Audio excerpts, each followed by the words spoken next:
રાજકોટના ઉપલેટા રાજપૂત સંકલન સમિતિ દ્વારા પરસોત્તમ રૂપાલાની ટિકિટ રદ કરવાની માંગણી કરવા છતાં ભારતીય જનતા પાર્ટી દ્વારા માંગણી ન સ્વીકારાતા ક્ષત્રિય સમાજ દ્વારા ભવ્ય રેલીનું આયોજન કરવામાં આવ્યું હતું। રાજકોટના ઉપલેટા રાજપૂત સંકલન સમિતિ દ્વારા રેલી અને શપથ યોજાઈ। ક્ષત્રિય સમાજ વિરુદ્ધ ટિપ્પણીને લઈને પરસોત્તમ રૂપાલાની ટિકિટ રદ કરવાની માંગણી કરવા છતાં ભારતીય જનતા પાર્ટી રદ ન કરતા ક્ષત્રિય સમાજમાં રોષને લઈને પરસોત્તમ રૂપાલાને હરાવવાના લક્ષ્ય ક્ષત્રિય સમાજ દ્વારા એક મોટી વિશાળ રેલી કાઢવામાં આવી। આ રેલીને દરેક સમાજના આગેવાનો રેલીમાં સ્વાગત કર્યું। ક્ષત્રિય સમાજના લોકોએ રૂપાલા હાય હાય અને ભારતીય જનતા પાર્ટી હાય હાયના નારા રોડ ઉપર ગુંજવા લાગ્યા।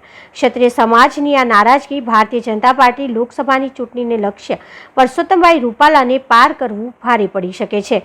ઉપલેટાના ઢાંક શ્રી સિદ્ધિવિનાયક ગણપતિ દાદા તેમજ શ્રી ગાયત્રી આશ્રમ ગધેથડ ખાતે દર્શન કરી ઉપલેટા ખાતે પહોંચ્યો ધર્મરથ।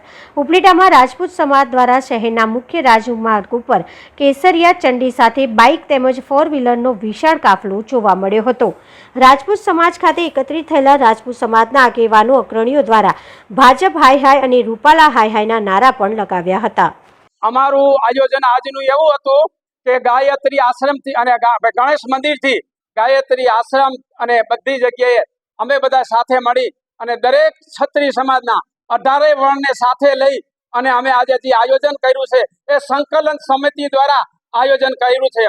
અને ગામો ગામ અને દરેક જગ્યાએ અમારે બહેનો દીકરીઓ અમારા ઓવરણા લઈ અને ફૂલડાના હાર વધાવી અમારા જે ધર્મ રથ હતો એ ધર્મ રથને અમે આગળ વધાવતા અમે આજે ઉપલેટા ક્ષત્રિય સમાજની પાસે આવી અને અમે પૂર્ણાહુતિ કરી અને કહ્યું છે।